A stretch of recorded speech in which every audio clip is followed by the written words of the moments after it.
Hello, my beautiful people. I hope that you had an amazing week. I absolutely cannot believe that it's Friday again.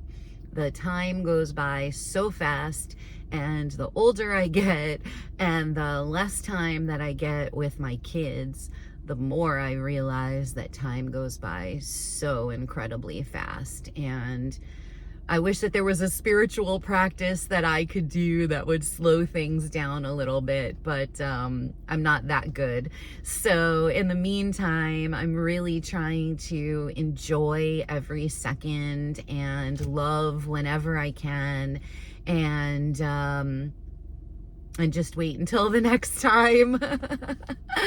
I wanted to give you guys some updates this week on things that have been going on where I've started to talk about it a little bit. And now I have a little bit of an update for you. The first thing that I wanted to tell you about was the sound bath.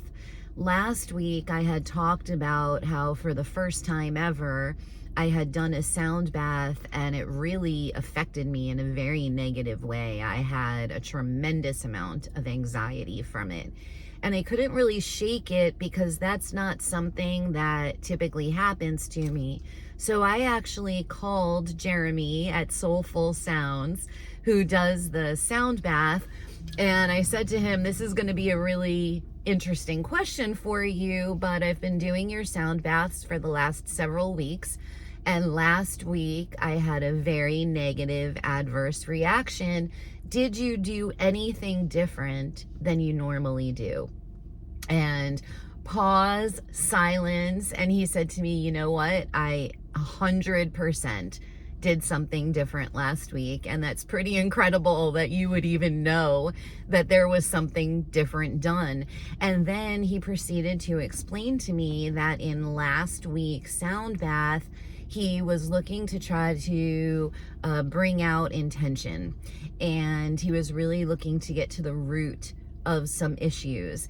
And so the very first thing that he did was he started out the sound bath with a gong. Now, when I put on the sound baths, I immediately put in my headphones and I close my eyes, so I don't really see what he's doing, what he's playing, what colors are there, what's in the background. To me, I get into a pretty meditative state right away because I don't want any outside influence. So he told me that he played the gong in the very, very beginning of the meditation, and that gong is actually meant to cause anxiety and to cause uncomfortableness. And he said that he played the red bowls that night, and that was for the root chakra. So he basically was playing the gong at a different frequency in addition to combining it with the different colors. And he was working on all of these lower chakras. And in one of my videos a few weeks ago, I actually talk about my solar plexus and how that's something that I've really been working on. And that is one of the areas that he was trying to hit as well. So it was really interesting. I had actually never spoken to him on the phone or in person, but I feel like I know him because I've been watching him and following him for so long. And it was really pretty cool because he went into a very deep explanation. And in last night's sound bath, at the very beginning of the bath, he actually talked about me and a couple of other people who had reached out to him about how the frequency affected them, or about the journaling prompts that he put into the meditation. And he talked about that in the beginning of the sound bath yesterday. And I'm going to take a little recording of that so that I can put it in here and show you guys. I wish that I had him being recorded when I was on the phone with him the other day, because the explanation that he gave was unbelievable. But anyway, I'm actually pretty proud of myself because the fact that I was connected enough to know inside that there was something that was different, and those vibrations were actually doing exactly what they were supposed to do to me, and I didn't know it. And I got a little freaked out and anxious, and I actually wound up turning off the meditation and doing another meditation to kind of calm me down. When I spoke with him yesterday, he said to me that he highly recommended that when I'm in the proper place to do it, that I lay down and listen to that sound bath again, knowing that the beginning might make me feel uncomfortable, but knowing that it's supposed to be pulling out all of the things that I still need to be working on. And he said, sit through it. It'll take 7 to 10 minutes maybe, and then the anxiety should go away and you should really reap the benefits of the rest of the sound bath. So maybe over the weekend, that's something that I'm going to do and test out now that I really understand what's going on. So a couple of people have reached out to me about the affirmations.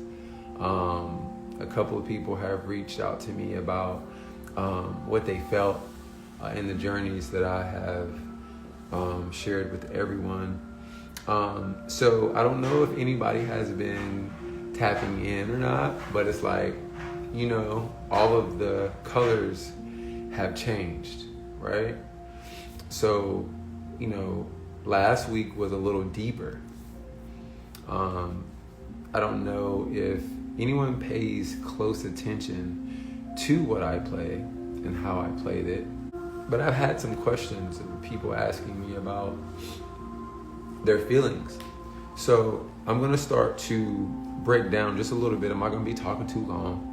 I'm going to start to break down the things that I do, meaning the instruments that I play, right?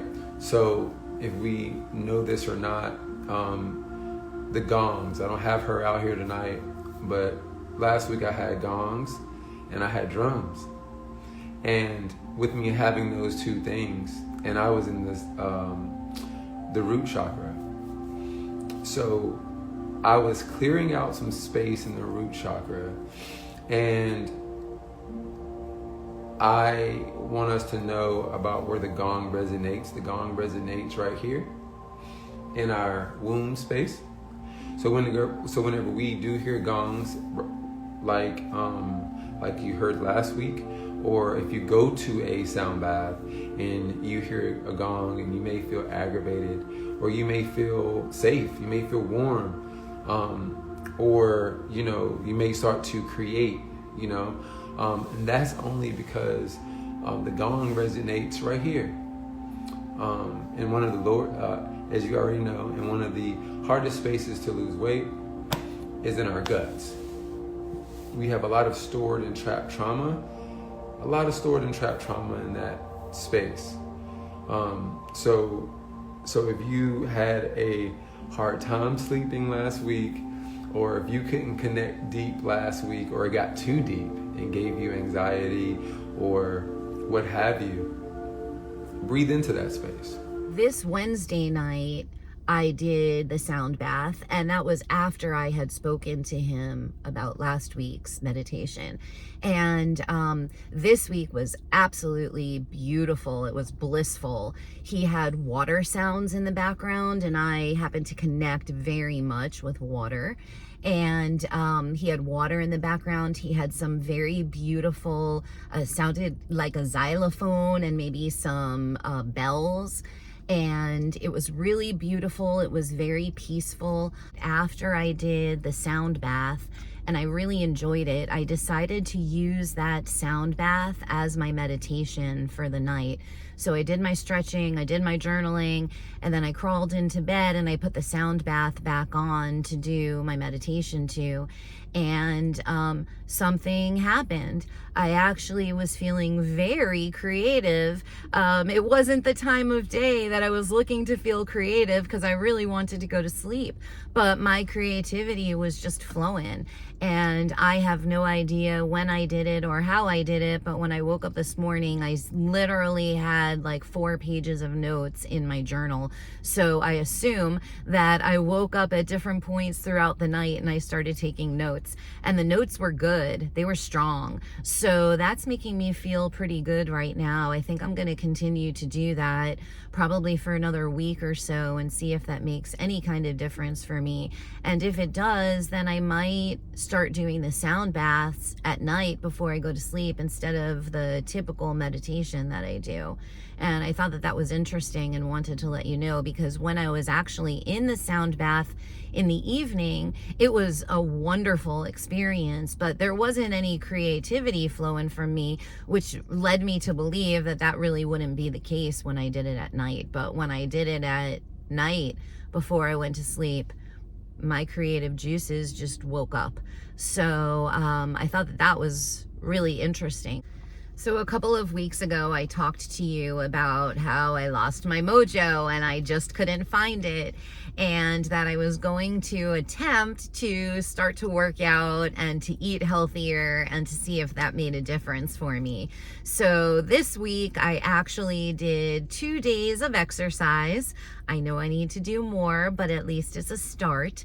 And I found a dance exercise class where you can kind of just dance around, and it's meant for toning and maybe lose a little bit of weight, and you get to jam to music the whole time. So I decided to give that a shot. I am not the kind of person that likes to go into the gym and just like work out and leave, because I really don't like working out very much. So I need to do something that's got a little bit of creativity to it and is a little bit different and kind of keeps me engaged.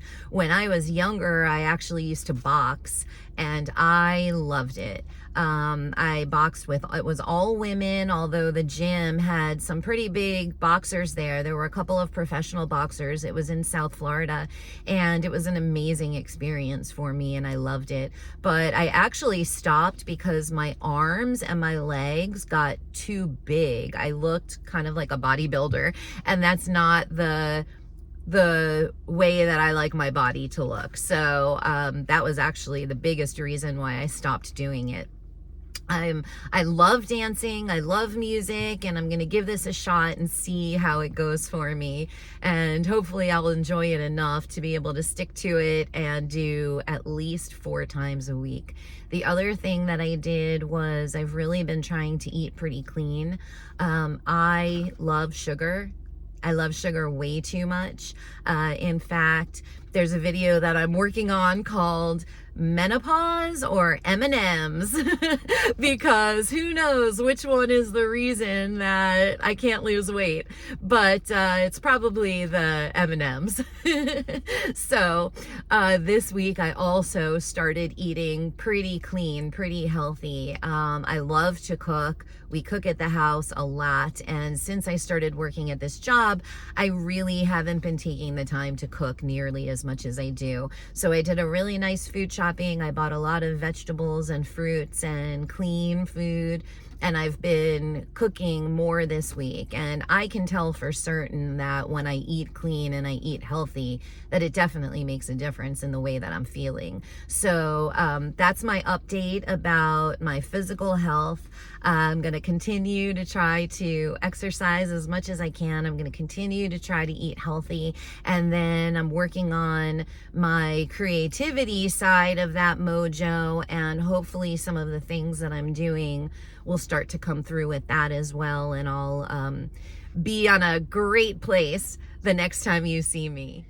This Florida girl is not used to so much cold and snow.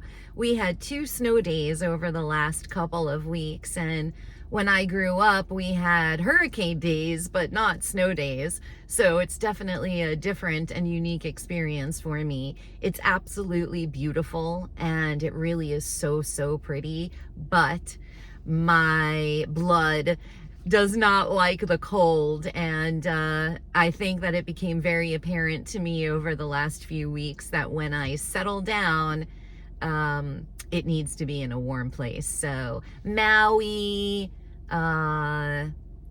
Jamaica, somewhere like that.